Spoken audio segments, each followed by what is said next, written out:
Amigo Autómata, al trabajar con PLC tenemos que tener en cuenta ciertas consideraciones de las entradas digitales en específico, como te voy a explicar a continuación. Estamos observando en la imagen una simple conexión de entradas digitales, en este caso de un PLC Delta. Tenemos una alimentación de 24 voltios DC y 0 voltios DC.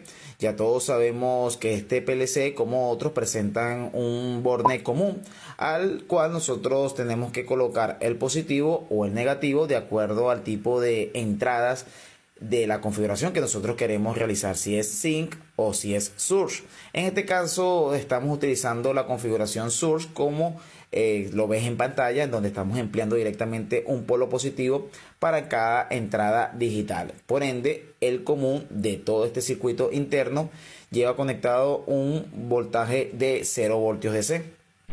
Pero ¿qué sucede cuando estamos en la industria y no tenemos tiempo para verificar ciertos aspectos? Por ejemplo, estamos viendo, vuelvo y repito, la alimentación que estamos empleando para cada una de las entradas digitales, el cual sería 24 voltios DC. Empezamos con la entrada digital X0, el cual presenta un sensor inductivo. Luego tenemos X1, el cual presenta un contacto normalmente abierto, que puede ser de un elemento mecánico, como puede ser un contacto de un relé auxiliar o un final de carrera.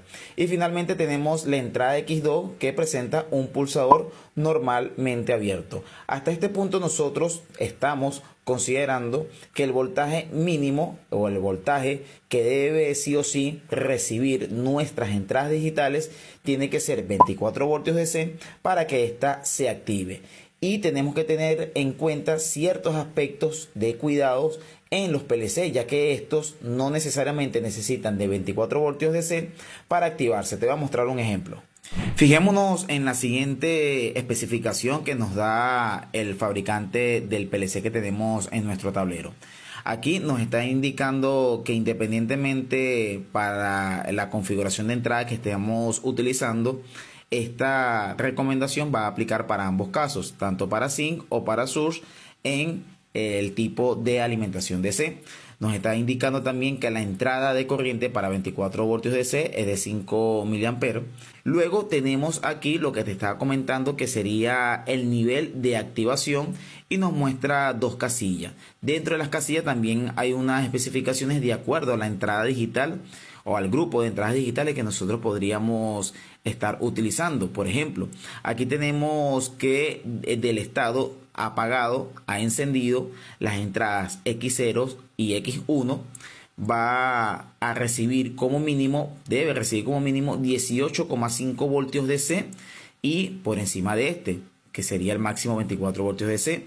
Y también nos dice dentro de este grupo, desde apagado, desde el estado apagado al estado encendido, desde la entrada digital X2 a la entrada digital X7 debe recibir como mínimo 16,5 voltios DC, y por encima para esta activarse. Obviamente aquí ya estamos observando que necesitamos sí o sí ese voltaje mínimo y no necesariamente 24 voltios DC. ¿Para qué esta recomendación? Resulta que en la fábrica muchas veces hemos visto situaciones en donde el personal que está trabajando allí piensa que la entrada digital no está activándose, o simplemente hay una falsa lectura y estamos pensando que el equipo no está recibiendo el voltaje correspondiente, en este caso los PLC.